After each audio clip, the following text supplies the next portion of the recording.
আসসালামু আলাইকুম দর্শক, আজ আমি দেখাবো কিভাবে কলমি শাক ভাজি করতে হয়। প্রথমে আমি শাকগুলোকে সুন্দর করে ধুয়ে পানি ঝরিয়ে নিয়েছি, তারপরে কুচি কুচি করে সুন্দর করে কেটে নিয়েছি।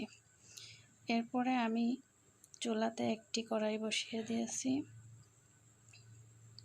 কড়াইটা যখন গরম হয়ে আসবে তখন তেল দিয়ে দিব। তেলটা গরম হওয়ার পরে পেঁয়াজ রসুন ছেড়ে দিতে হবে। এখানে একটা কথা বলে রাখি, শাক ভাজিতে পেঁয়াজ রসুনের পরিমাণটা একটু বেশি দিলেই সুন্দর হয়, খেতে অনেক মজা হয় এবং সুস্বাদু হয়। আর পেঁয়াজ রসুনটা যখন আমরা তেলের উপরে ভাজি করব তখন আমরা একটু হালকা লবণ ছিটা দিয়ে দেবো, যেন দ্রুত একটু কালারটা হয়ে আসে। তারপরে আমি মরিচটাকে একটু সুন্দর করে তেলের উপরে হালকা করে একটু ভেজে নিব, যেন কাঁচা মরিচের সুন্দর ঘ্রাণটা পাওয়া যায়। তারপরে আস্তে আস্তে নাড়তে থাকবো। মরিচের বিচিগুলো যখন বের হয়ে যাবে তখন শাকগুলো আস্তে আস্তে দিয়ে দিব, দিয়ে নাড়াচাড়া করতে থাকবো।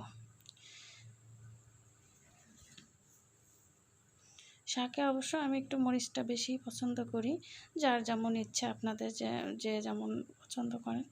ঝাল খেতে বেশি পছন্দ করলে বেশি দিতে পারেন, না চাইলে না পারেন। এরপরে আমি এইভাবে নাড়তে থাকবো। এমন করে হালকা একটু পানি আসবে শাকে, তখন আমি মিডিয়াম আঁচে রান্না করতে থাকবো। এই পানিটা আস্তে আস্তে শুকিয়ে গেলে আমার শাকটা সিদ্ধ হয়ে যাবে এবং রান্না হয়ে যাবে। পানিটা শুকানোর জন্য অপেক্ষা করব। এই যে দর্শক, দেখুন আমার শাকের পানি শুকিয়ে গিয়েছে এবং ভাজি হয়ে গেছে। দেখা যাচ্ছে যে শাক থেকে আস্তে আস্তে তেল ছেড়ে দিয়েছে। যখন তেলটা ছেড়ে দিবে শাক থেকে, তখনই বোঝা যাবে যে আমার শাক ভাজি হয়ে গেছে। কেই না পছন্দ করে এই সুন্দর কলমি শাক, আমার তো ভীষণ প্রিয়। আমি মনে করি আপনাদেরও ভীষণ প্রিয়। কলমি শাকে অনেক উপকার। এখন হালকা লো আছে, একদম লো আছে, আমি একটু নাড়াচাড়া করে পরিবেশন করে ফেলব।